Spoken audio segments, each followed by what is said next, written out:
Good afternoon, my dear students. I am Dr. Deepak More, Assistant Professor, Department of English, Sanjini Mahavidyalaya Chapoli, Taluka Chakur, District Latur.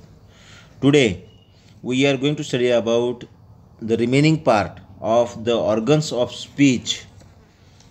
Point number 1, the articulatory system.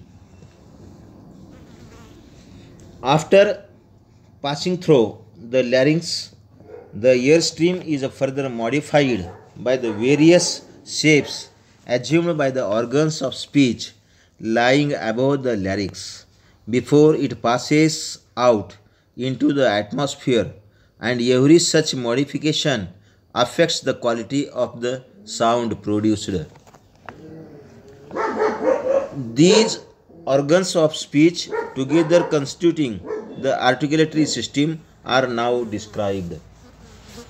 Number 1, the pharynx, extending from the top of the larynx to the hindermost part of the tongue,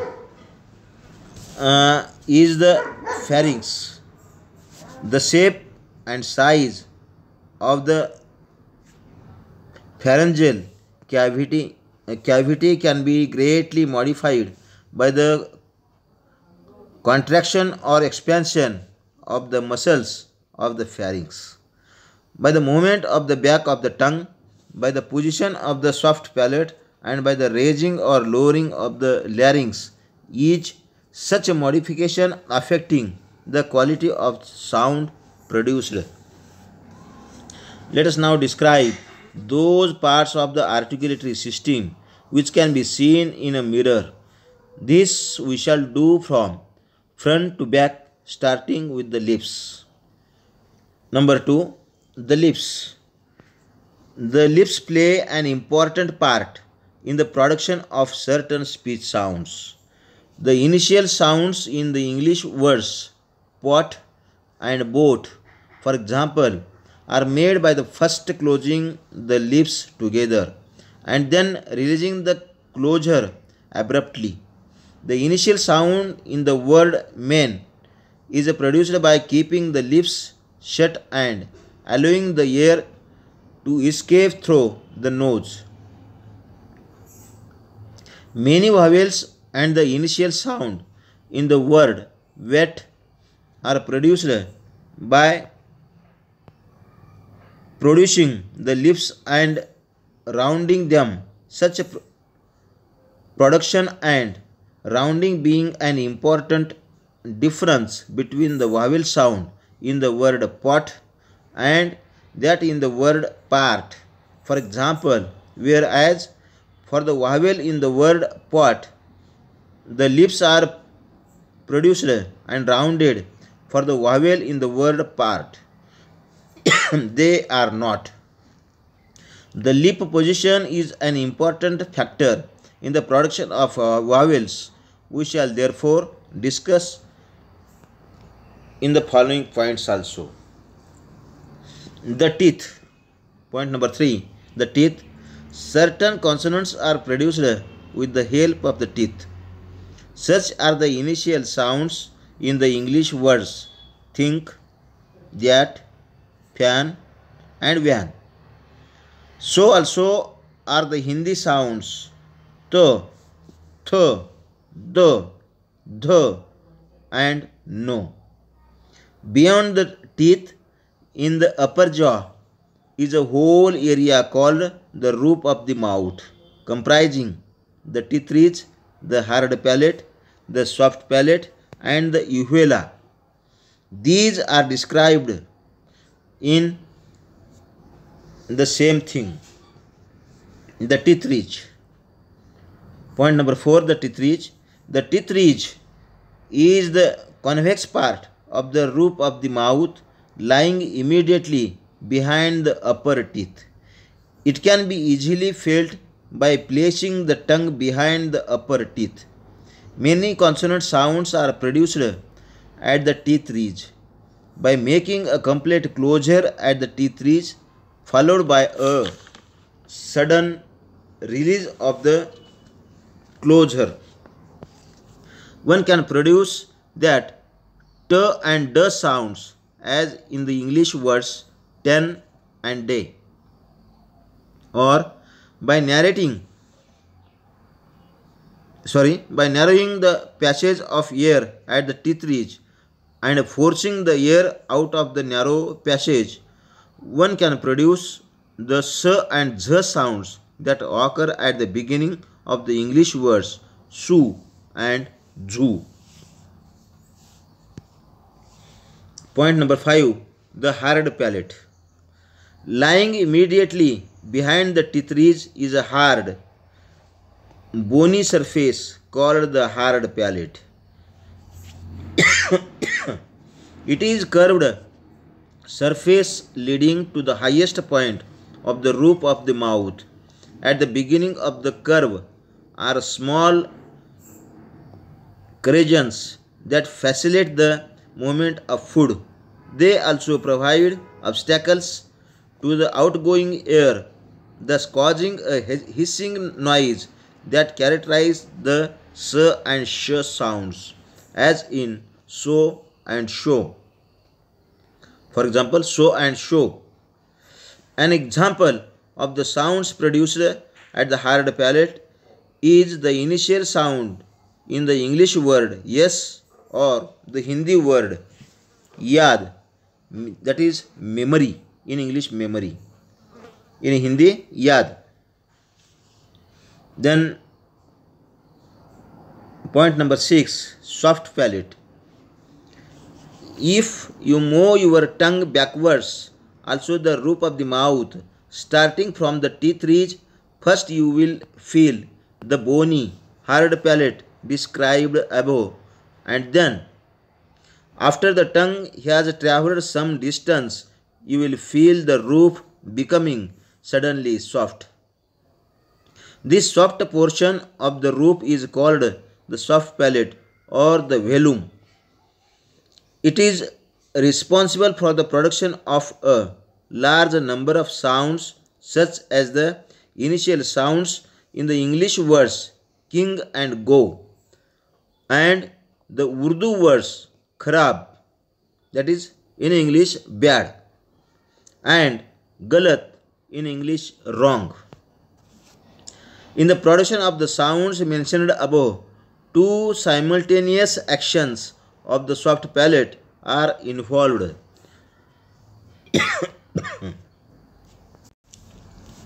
One, its articulation with or against the back of the tongue, and two, its raising itself to make contact with the back wall of the pharynx. When you produce k sound under the first action, the back of the tongue makes a closure with the soft palate. Under the second action, the soft palate itself is raised to make a closure with the back wall of the pharynx. The former closure is called velar closure and the latter velic closure, both velar and velic being adjectives from the word velum. The second action of the soft palate needs to be described in some detail as follows.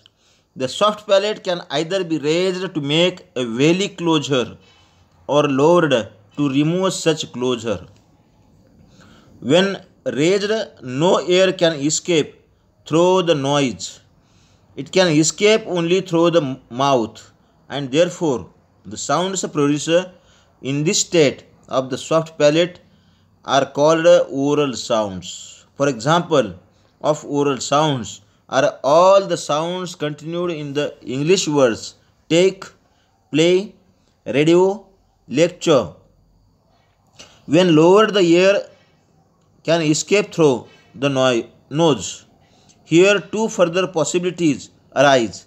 One, if there is a closure at some point in the oral passage, the air can escape through the nose only. Number two, if there is no closure at any point in the oral passage, the air can escape through the mouth as well as the nose. The sounds produced in the former position are called nasal sounds, and those produced in the later position are called nasalized sounds. For example, m, n, and y. All the former are the final sounds in the English words him, hen, and hyang.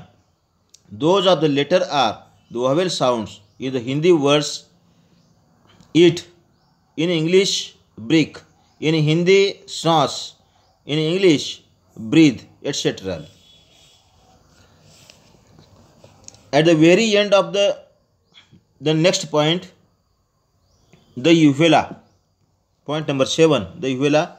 At the very end of the soft palate is a small fleshy pendant structure known as the uvula. The back of the tongue can articulate with this structure to produce sounds such as Q sound in Urdu words karib, in English near. Then in Urdu kaum, in English community. With this, the description of the roof of the mouth ends. We now describe the organs of speech located in the lower jaw. These are starting from the front, the lower lip, the lower teeth, and the tongue. Since the descriptions of the lower lip and the lower teeth are already included in the description of the lips and the teeth, we here describe only the tongue. Then point number 8, the tongue. The tongue is the most flexible organ of speech. It can assume a large number of shapes and take many different positions, most of which are significant from the point of view of speech production.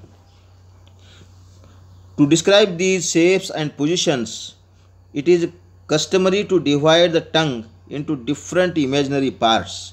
When the tongue is in the state of rest, the part of it lying behind the lower teeth is called the tip, and that lying against the teeth ridge, the blade. The part against the hard palate is called the front, and that against the soft palate, the back of the tongue. The edges of the tongue are called the rims. Any part of the tongue can be raised to any height or be made to touch the roof of the mouth. Thus, the tip of the tongue and the rims may touch the upper teeth and produce the sounds the, as in the Hindi words tum, you, and do, that is two, respectively. Again, the tip and blade may make a contact with the teeth ridge to produce the initial consonants in the English words ten, do, and no. Or the front of the tongue may be raised towards the hard palate to produce the consonants at the beginning of the English words yet and in it, or the vowel in the word see. Similarly, the back of the tongue may be brought in contact with the soft palate to produce the consonants at the beginning of the English words kill and girl. Further, the tip of the tongue can even be curled back and the underside of it made to tap against the hinder part of the teeth ridge to produce the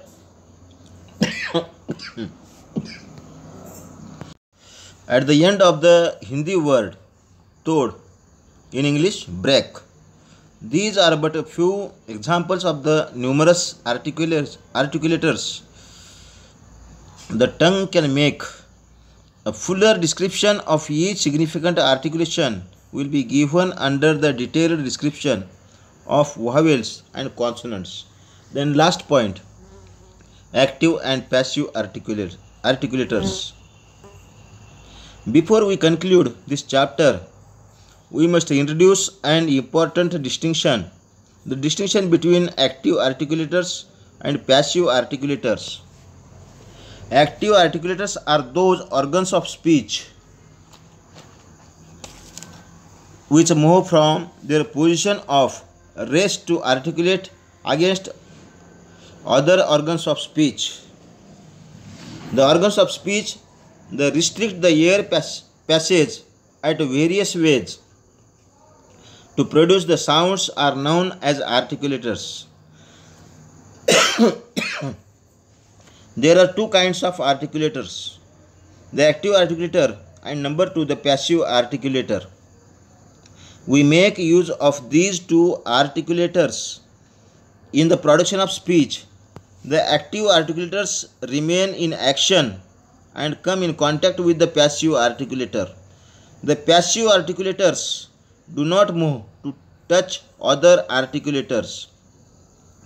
The active articulators are the lower lips, the tip, the blade, the front and the back of the tongue.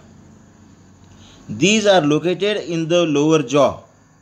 The passive articulators are the upper lip, the upper teeth, the hard palate, the teeth ridge. They are located in the upper jaw. The soft palate is both an active and passive articulator. It is an active articulator if it is raised to shut off the nasal passage of air. It is a passive articulator in relation to the back of the tongue. Most articulatory movements are upward movements of the active articulators. Thus, during the production of the English sound P, the lower lip is the active articulator and the upper lip is the passive articulator. The lower lip moves from its position and comes in close contact with the upper lip. In the production of the F sound in the English word fan, the lower lip is the active articulator and the upper teeth are the passive articulator. Thank you very much.